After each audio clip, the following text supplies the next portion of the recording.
People deluded, I'm back again. I know all of you as bored as I am, and we're just waiting and waiting on Arsenal to sign a player. We keep hearing the same old recycled rumours, etc. But nonetheless, the show must go on. Before I share my screen with you lot, people, big up you lot for tuning in. Smash the like button if you haven't. Get those creative juices flowing and let me know your thoughts. And hit the sub button if you haven't, because you know you like being here. Now, as I said, give me just a second, share my screen, and we'll get into stuff. Now, Onana, who was part of a Belgium team that really disappointed in their opening game in the Euro 2024 campaign. I do think he was one of the brightest sparks. I think he was a 6 out of 10 where the rest were below that. At this point, I've done a tactical video, pardon me, in relation to Onana. I've offered my thoughts, and really and truly, I've got nothing more to say, and I'd love to hear you lot's thoughts.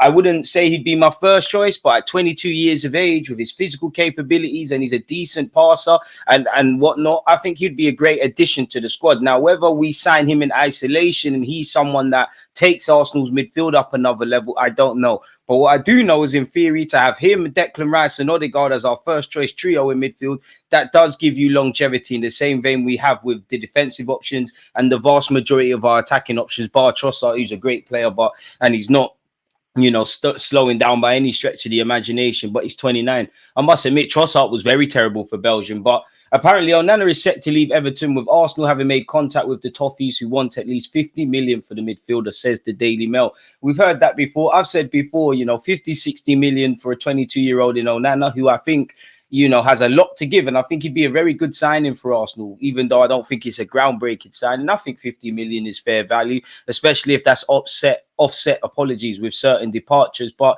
that isn't anything new here.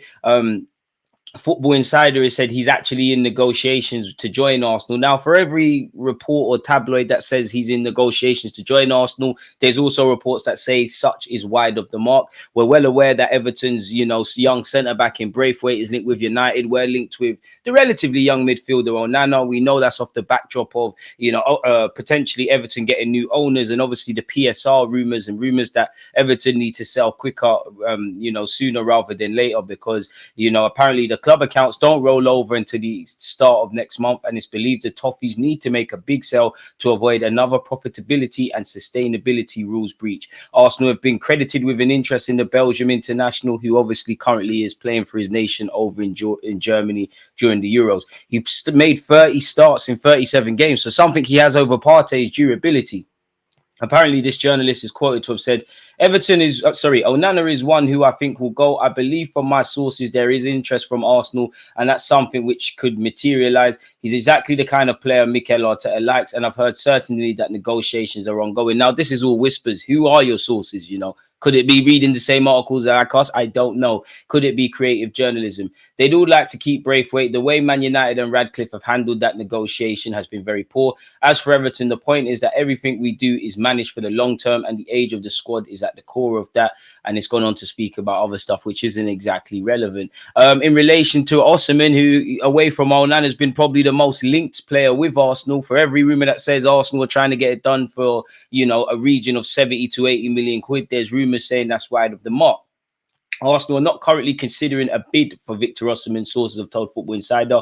Osimhen has a 113 million release clause, but it's believed Napoli would accept an offer of around 90 million. However, that outlay is seen as unacceptable by Arsenal. So again, this could be poker face to see if the conditions around getting a deal done is changed.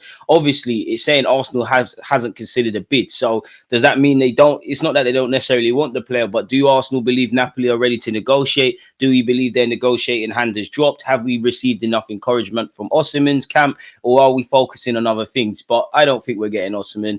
I'll leave that with you there, people. This is said in a major update, which again is correlating the same thing, that we're unwilling to meet the 90 million valuation of the 25-year-old Nigerian who is contracted at Napoli until 2026 and got 17 goals in all comps. Would love him at the club, but I understand if we're not willing to break the bank, really, because I do think he's an upgrade on what we have. I do think he'd take us up a level. But if Arsenal don't reckon that is value for money, whether that's due to the player's ability and all the other conditions that go into making a deal or getting a deal done, I don't know. Obviously, we know with Kai Havertz's form since the turn of the year, that's probably made Arsenal's stance on a striker not as urgent as led to believe.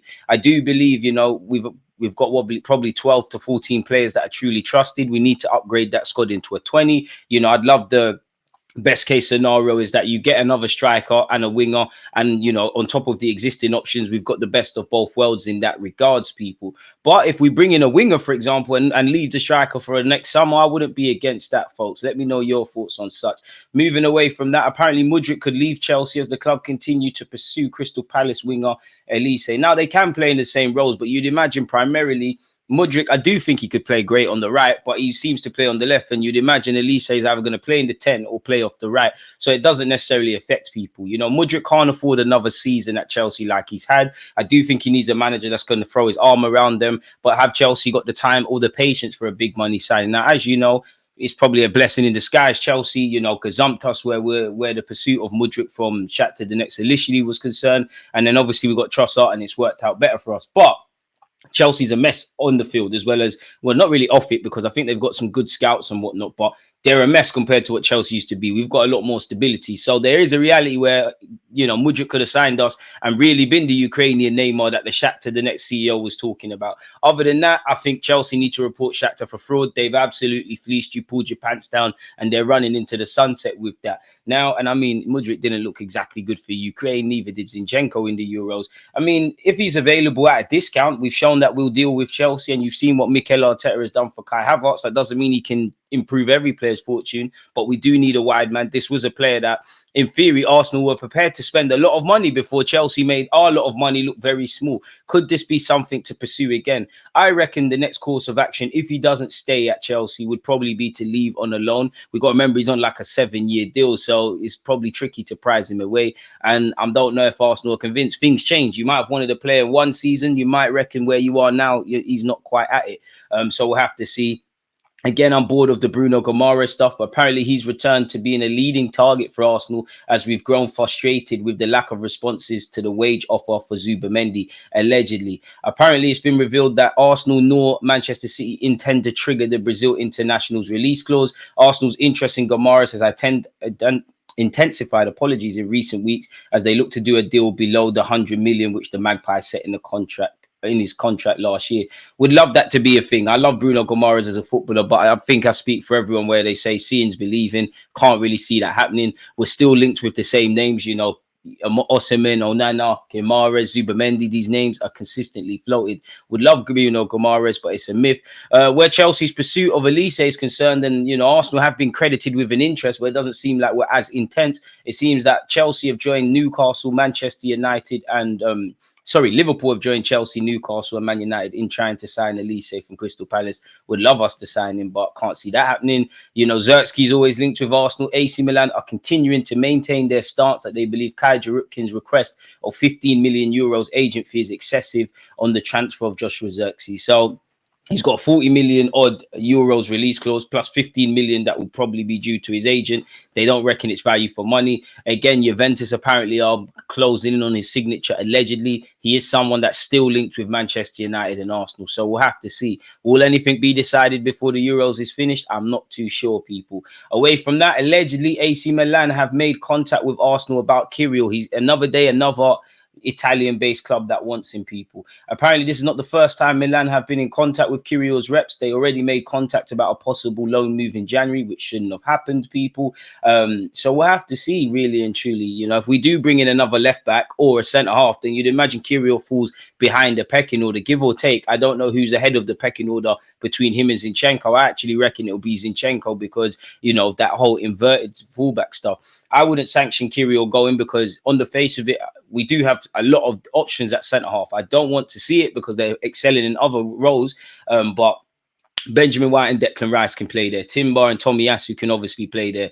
Gabriel and Saliba, touch wood, pause, it's never not the case, but they're forever fit. But I still think we could do with another centre-half option, in which that would obviously be bad news for Kiwior. And I do think he's earned some level of trust by Mikel Arteta, but at the end of the day, you're on the peripheral things. And if he's happy with that, great. You've got two options. You either push and push and push and make it to the point where Mikel Arteta can't leave you out of this Arsenal team, or you depart and go elsewhere, people. I think he did all right in the game in the Euros for Poland as well. Decent little player, man. Stuttgart's director of football has been speaking about young striker Mika Berev and said, Now the European Championship finals are coming up. Everyone is waiting as it and is in the role of an observer. Patience is required in the transfer window this year. I'm in talks with Arsenal. I've spoken to Mika. He's always felt comfortable with us. So again, once the window gets active, not just for Arsenal but other clubs, you'd expect a lot of movement. Now, unfortunately for Mika Berev, we didn't get Sesko, but he's the same age as Sesko. Had he have come in, you'd have been in trouble. You know, I think he's got a year or so left on his deal. You've got Kai Havertz, Trossard, Gabriel Jesus, potentially Eddie Nketiah, potentially another striker coming in. You're not going to get football at this club, you know, whether you can cut your teeth at Arsenal or not. Now, Edu has to do well in terms of outgoings. You know, if you can get a decent fee for Mika Berev, a decent fee for young Charlie Patino, and the other Haylen boys that futures may lie away from Arsenal. Obviously, the Ramsdales, Kiwior if he leaves, you know, Eddie Nketiah, Reece Nelson, everybody who's linked with a move. If they do leave, can we get decent fees as well as obviously spending money, folks?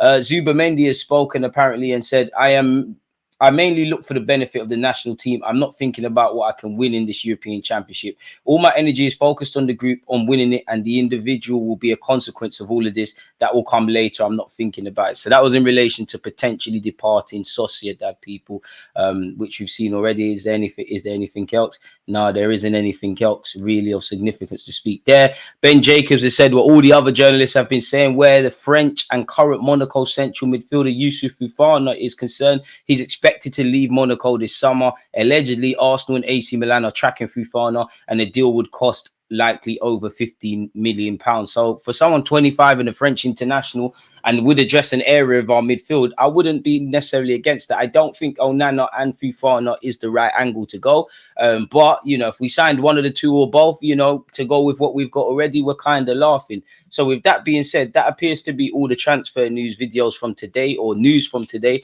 Check out my other transfer videos. Check out the other videos that no doubt you've seen the hyperlinks, you know, being thrown up on the video as we've been speaking. As usual, big up to you lot for tuning in. Any other news, you can rest assured I'll get videos and live streams and content and all of those things out for you. So yeah, follow on the socials, smash the like button, all that good stuff. Most importantly, take care of yourself, stay safe, stay blessed, and we'll meet again soon. Peace.